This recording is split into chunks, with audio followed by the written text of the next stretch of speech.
It's not a good day today. I know there's this phrase where, people say every day is a good day when you can get out of bed or when you're above ground, but, it's just a cliche. There's still bad days. After 6.5 years or 6 years of dealing with this, I still have bad days, and this is one of them, and they're difficult to deal with. When I first started my recovery and came home from the hospital, I had a lot of bad days.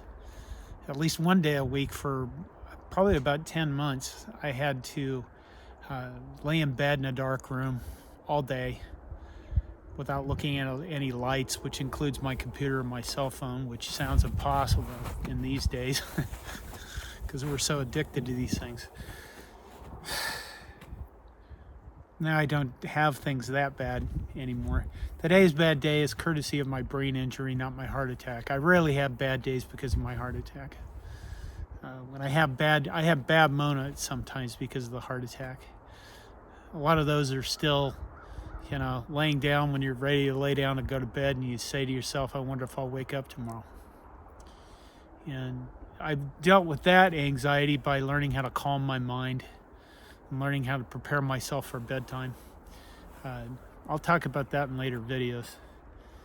But today's bad day is courtesy of my brain injury largely, and because this morning when I woke up and went to get out of bed, the first thing I did was congratulate myself on how long I slept, because I am working on sleeping longer. That's one of the experiments I'm currently doing, and I know that the easiest way for me to have a bad brain day is to not get very good sleep.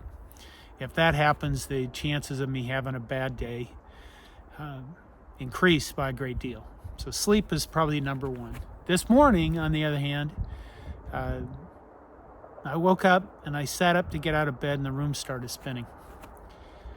Remember back when you were in college and you drank a lot on Saturday night and you went back to your dorm room and the room is spinning and you put your foot on the floor and the room stopped spinning and you were like, oh, okay, I can live now.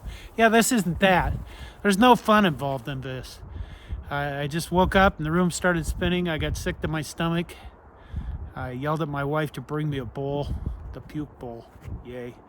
And I fortunately didn't have to use it, but it left me nauseous and with brain fog and most of the day. And I'm largely functional. Here's the problem. I'm not capable of really complex stuff. And my job is complex. I work on IT, and I work largely on servers. And a lot of the stuff I have to do involves me making the right decisions. Because if I make the wrong decisions, I blow somebody's server all to hell, and their business stops working. And they tend to not like that. So today, I am not really working.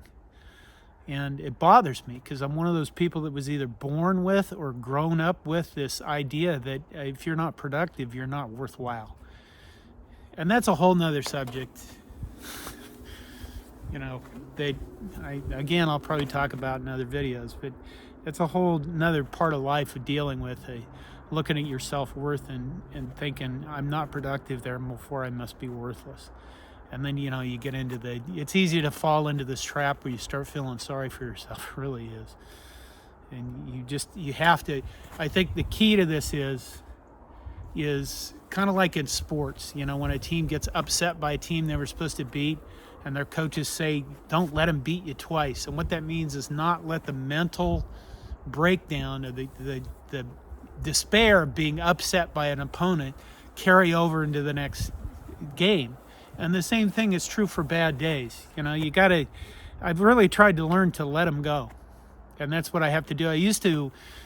Earlier in my recovery, I used to power through stuff, power through these bad days. And it really, it ultimately ended up with me having 2 bad days because, I wouldn't just relax and let my brain recover, my brain settle down.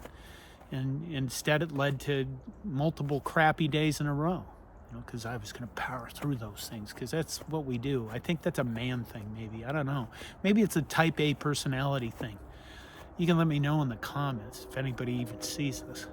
But what is a bad day? It's when I get a lot of times it's when I get brain fog and I can't really be productive. I can't work. to the level I want to work at. I think a few days ago I said to my wife, my brain hurts, my head hurts. And then I paused and I said it every day, don't I? And she looked at me and she goes, maybe you should go with a number. And what she meant is, when you go to the hospital, they'll ask you, how bad's your pain? From 0 to 10. And you need to go look up the Brian Regan comedy routine about people who rank themselves as 10s. So I never go to 10. I think my highest I would ever go is 8. And if I get to 9 with a headache, it probably means I'm dead, or you're never going to hear about it, because I sure as hell won't be looking at a phone to make one of these videos. But I thought about that, and I don't think today the headache pain isn't there. It's just fuzziness, brain fog. I don't trust myself to drive a car right now, put it that way, because I'm unsure of what my reaction time would be. I guess the whole point of this video is for, if you see this and you're dealing with a brain injury, is to, don't power through stuff. Sometimes you have bad days and you have to let them go. And I'm certain that I will have plenty more to say later on about bad days, because, well, they happen. I have more good days than bad, and for that I'm grateful. I hope you subscribe to this channel, and let me know if there's anything you want me to talk about with regards to heart attack recovery or brain injuries.